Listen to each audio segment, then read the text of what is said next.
Muitas vezes se fala que nunca houve tanta doença, tanto transtorno mental como no passado. E aí há várias interpretações possíveis. Tem mais gente, tem mais diagnóstico, tem mais recursos. Mas eu acho que a gente está vivendo momentos muito interessantes em que há uma certa exaustão. A gente vive num mundo em que há uma proliferação de objetos, uma proliferação de ofertas, e há, em contrapartida, uma proliferação de indivíduos que tendem a atender às demandas do seu tempo. Ter muito, viver muito, ser muito bom, ser muito feliz, ser magro, bronzeado, sem rugas, produtivo, consumidor. Todo esse arcabouço da contemporaneidade expõe principalmente os jovens que estão imersos nesse universo de objetos que circulam a partir de um discurso do capital, do discurso da academia e de outras inserções contemporâneas de como você deve vir a ser. Quer dizer, então, eu acho que a contemporaneidade ela justamente vai na antítese daquilo que muitas pessoas dizem ao indivíduo que está lá panicado. Puxa, você tem tudo e ainda está mal. Veja, nós vivemos num mundo em que cada vez mais se pode, talvez, ter tudo, ter acesso a tudo, mas isso não basta. O indivíduo panicado, o indivíduo ansioso, é, antes de tudo, um indivíduo que carece de uma resposta fundamental para a sua existência. Foi muito de repente. No mesmo instante que eu estava me divertindo com meus amigos, fui tomada por uma sensação de nó na garganta que me dificultava a respiração, tremia sem parar e me faltava o ar. Passei a ter dificuldades para me alimentar. Perdi 13 quilos em um mês. Eu já conhecia aqueles sintomas, pois na minha família tinha havido um caso muito semelhante. Era a ansiedade e o medo que estavam me dominando. Fiquei um tempo sem ir trabalhar, evitando sair de casa, até mesmo assistir televisão, eu não conseguia mais. Tinha medo de me machucar os meus familiares. Chorava praticamente o dia todo. O coração não sossegava no peito. O sono me faltava todas as noites. Acordava desesperada. As pessoas queriam ajudar, mas não entendiam o que eu tinha. Voltei a frequentar a igreja. Nesse período, eu me apeguei muito à minha mãe, que foi quem mais me ajudou. Passei a consultar psiquiatras, psicólogos e tratar com medicamentos. Fui voltando à minha rotina aos poucos. Comecei a entender o meu problema e a evitar situações de crises. E hoje me sinto muito melhor. Mas a minha luta é fazer a sociedade entender que esse problema é sério e necessita de acompanhamento e tratamento. É importante frisar que as classificações de crises de pânico e crises de ansiedade, elas são dadas muito pela organização estatística e sistemática dos sintomas. Quer dizer, quando uma pessoa vai para um médico mediante uma dessas crises, ela vai apresentar sintomas que fazem com que ela busque um serviço médico, e essa ampla variabilidade de sintomas é classificada, e dependendo de como isso se apresenta, ela vai ser enquadrada numa situação X ou Y. É importante frisar que nesse momento existe uma certa superposição dessa espécie de catálogo de sintomas. Então, pânico, ansiedade e tudo mais, outras coisas correlatas, elas se aproximam muito. Eu acho que a gente vive muito uma crise de sinônimos em relação a isso. A questão é que há um desconforto muito grande. E em função dessa organização de sintomas, a gente vai fazer uma definição. Mas, definitivamente, eu vejo que crise de pânico e crise de ansiedade se aproximam muito uma da outra. Muito. Quando se fala em prevenção de crise, a gente começa a entrar um pouco na questão que me parece principal. É sair daquilo que é universal e migrar em relação ao que é particular. Quer dizer, as crises, elas se apresentam no corpo como sintomas porque nós temos um corpo. E em função desse corpo, a gente está sujeitado às vicissitudes da genética, das condições corporais, das condições humanas, das condições biológicas, que são afetadas, não é? Então, quando uma crise acontece, aquela proliferação de sintomas vai aparecer por conta de um corpo que possuímos. Agora, de que maneira cada um de nós é levado a uma crise de pânico, uma crise de ansiedade, com toda essa multiplicidade sintomática, é o ponto que destaca o particular. De que maneira cada um de nós, a bordo da própria história, pode saber por que as crises acontecem. E aí não se trata de prevenção, se trata de desmontar o fator precipitador das crises. Estava a caminho do trabalho e dentro do ônibus tive um sentimento muito estranho. Meu coração acelerou e um medo tomou conta de mim. Pedi para voltar para casa. No dia seguinte eu não queria ir trabalhar. Senti um pavor inexplicável. Eu não queria sair de casa, eu não queria comer. A comida da empresa me dava nojo. Desde que entrei naquela cozinha, não consegui mais almoçar lá. Já tentei, mas eu passo muito mal. Na minha cabeça, parece que todos reparam que eu não como. Acham que é frescura. Até já quis trocar de emprego por essa razão. Fiquei um tempo sem conseguir trabalhar. As crises são desesperadoras. Meu coração acelera, me falta o ar, choro muito. Só queria não sentir isso. Por diversas vezes, achei que estivesse infartando, que ia morrer a qualquer instante. Fui a médicos, fiz exames e nada era detectado. Aí, eu recebi um diagnóstico: síndrome do pânico. As pessoas ao meu redor não entendiam, afinal, que motivos tinha eu para sentir aquilo. Fiz meu tratamento com psicólogos e medicamentos, e hoje me sinto melhor. Mas o que eu senti, e ainda sinto às vezes, eu não desejo para ninguém. Quando alguém percebe que alguma coisa vai mal, o que se costuma fazer é procurar um médico.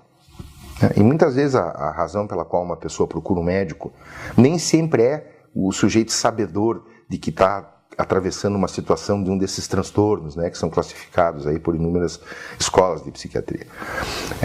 Então, há algo, por exemplo, de um sujeito que, na minha idade, por exemplo, eu sou um homem de 55 anos, se eu começo a sentir que estou com uma dor no peito e que alguma coisa está estranha, estou com uma sudorese fria, à minha idade eu posso pensar que posso estar tendo um infarto, por exemplo.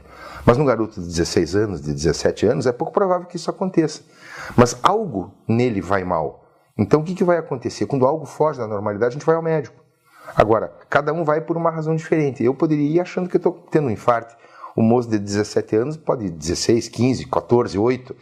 Ele pode achar que está com alguma outra questão, aí são os pais que o levam, porque alguma coisa está diferente, ele não consegue fazer suas coisas. Então, normalmente, se vai ao médico. E o médico vai ter que acolher isso com muita delicadeza, com muita finesse, entendendo que não é uma coisa qualquer, que algo está afetando aquele sujeito e ele precisa de uma ajuda. Eu acho que saber lidar com a crise de pânico é um problema de uma amplitude extraordinária, porque daí nós não estamos falando de saber lidar com alguém que está doente. A gente tem que saber lidar com o outro, seja ele qual for. O Sartre dizia que o inferno são os outros. Então, muitas vezes, quando alguém acolhe mal a queixa de uma outra pessoa, não é porque a outra pessoa propriamente incomoda, mas aquele que está se sentindo incomodado revela que também possui uma questão. Então, quando alguém que está sofrendo de um desses transtornos escuta de um familiar, de um amigo, de um chefe, enfim, colegas, isso é extremamente comum. Por que você está sentindo isso e você não tem motivo para isso? Porque você vive bem ou você tem as coisas e tudo mais? Isso denota uma absoluta incompreensão de que muitas vezes o próprio motivo pela qual a crise acontece, ela é mesmo uma coisa de caráter inconsciente, que até para o próprio sujeito que sofre da questão, isso é um mistério. Aliás, é o mistério que faz a crise aparecer. Porque se a questão fosse sabida, não era preciso aparecer um sintoma como uma satisfação substitutiva. E aquele que não acolhe a queixa, dizendo, você tem tudo, isso não é propriamente uma questão porque você tem uma vida confortável, demonstra que esse que escuta sofre de um mal-estar porque não consegue compreender como é que alguém que tem tudo pode passar mal. E deve pensar em causa própria, certamente, porque se ele que tem tudo está passando mal, isso talvez possa acontecer comigo. Sim, isso é um raciocínio que acontece muito reducionista. Então, a questão é, o que é que tem na vida desse indivíduo que, mesmo ele tendo tudo, não tem nada, no momento em que ele está completamente desprovido e no desamparo. Quem passa por uma crise de pânico está vivendo um momento de desamparo. Nada conta, nada serve, ele está desprovido, ele está nu. Antes de eu descobrir o que estava acontecendo, eu achava que ia morrer a qualquer momento. Não tinha um horário certo para eu começar a sentir que não podia respirar, que meu coração começava a acelerar. E eu tenho a sensação de que eu iria engolir a minha própria língua. E eu começava a repetir mentalmente o número de estimativas de mortes, lembrando que de tempos em tempos eu era um sobrevivente. E esses pensamentos tomavam conta da minha cabeça durante o dia inteiro. Eu ia para aula e não conseguia focar no conteúdo que eu tinha que absorver, porque dentro da minha cabeça estava acontecendo essa batalha de pensamentos. As pessoas falavam comigo e eu não conseguia responder. Mais difícil ainda era voltar para casa à noite e ter que encarar a solidão. Eu sentia a necessidade de tirar férias de mim mesmo. Até que um dia eu fui parar no plantão de hospital e me disseram que eu não estava morrendo, que era só uma crise de ansiedade, que eu ia ficar bem. Foi aí que eles chegaram, os remédios. Como todo ser humano que é propenso a errar, depois de algum tempo tomando remédio, eu resolvi que eu deveria parar, que já estava bem e eu não queria ficar dependente de qualquer remédio. Então os sintomas voltaram, só que agora de forma bem pior. E eu não conseguia mais comer, eu mal conseguia beber líquido, porque tinha um medo racional de tomar, de comer qualquer coisa. E eu me odiava por estar fazendo tantas pessoas sofrerem junto comigo por causa da minha doença. Senti vontade de tomar todos os remédios de uma vez só, para acabar logo com isso. Mas eu voltei com um comprimido, dia após dia. O que eu queria mesmo era voltar a ter controle da minha própria mente, sem demônios, sem remédios.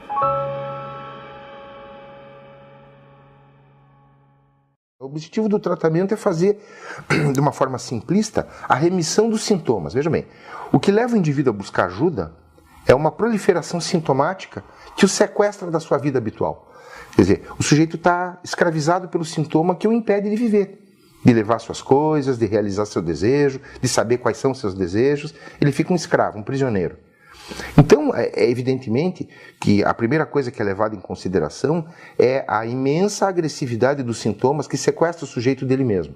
Quando isso acontece, essa privação demanda naturalmente uma ação importante para recuperar esse indivíduo e colocá-lo de volta às suas atividades habituais, ou pelo menos colocá-lo a questionar-se sobre aquilo que ele vive como sendo algo que seja mesmo do seu desejo. Muitas vezes, a controvérsia do indivíduo com a sua própria história gera essas questões, não só os grandes traumas aos quais ele pode estar exposto. Então, sim, esse é um momento em que a medicação pode efetivamente ajudar o indivíduo a controlar crises que são extremamente difíceis, assustadoras, não é? Fazem o indivíduo ficar paralisado frente às suas possibilidades. A medicação bem conduzida ajuda o indivíduo a se recuperar e retomar a sua vida profissional, os seus laços sociais, os seus cuidados com o seu corpo, com a sua família, com a sua história. Mas não é preciso dizer que atrás do sintoma existe uma causa. Os transtornos psiquiátricos de ansiedade e pânico, eles não são causa e consequência. Não é só a genética que está em jogo. A gente precisa considerar que o indivíduo está navegando a bordo da sua história. E nessa controvérsia, nessa dissensão, existe algo que provoca um forçamento da biologia, que responde com aquilo que o remédio trata, com a melhor intenção. Sim, o remédio tem um lugar, porque ele vai tratar aquilo que é igual para todo mundo, o corpo, a biologia, as vicissitudes da genética. Mas a história, essa demanda uma escuta particular. A psicanálise aí se apresenta, junto com a psiquiatria, embora tratando de coisas completamente distintas, como uma forma de acolher algo que é do particular, algo que transcende a generalização dos sintomas, que são essas coisas que a gente vê. As pessoas chegando nos serviços de pronto-socorro com sensações de falta de ar, com tremores, com crises conversivas de dissociação, quer dizer, o sujeito não sabe onde ele está, quem ele é. E muitas vezes isso é tratado com muito preconceito, não só pelos familiares, mas por muitos médicos de serviços médicos que não têm essa delicadeza de acolher isso e tendem a acolher esses sintomas tão dramáticos como simulações. Isso é um pecado, isso é um crime. Então é preciso que as pessoas que se dirigem aos pronto-socorros também sejam atendidos pela medicina, não numa posição curativa, mas finalmente numa posição que a psicanálise aponta mais do que qualquer outro, uma posição ética. É preciso ter uma ética frente ao sintoma. É disso que se trata.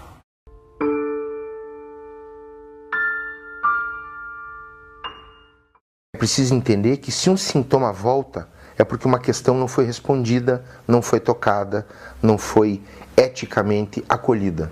Há esperança, eu não vou dizer de uma cura, é difícil a gente se curar da gente mesmo, mas é preciso estabelecer uma lógica diferente do sintoma com a própria vida. O que o sintoma quer dizer? O que é que o sintoma ocupa como uma substituição do que não está sendo dito. Se trata do indivíduo saber quem ele é, saber da sua relação com o próprio desejo, entender as vicissitudes do corpo. Então não se trata de dizer que é uma cura. Pode ser que indivíduos precisem tomar remédio pelo resto da vida? Sim. Pode ser que eles possam se livrar disso? Sim. A questão é que não há uma resposta para todos, mas há uma esperança do indivíduo encontrar algo que supere a alegria ou tristeza. É preciso entender que o sujeito possa estar realmente em paz.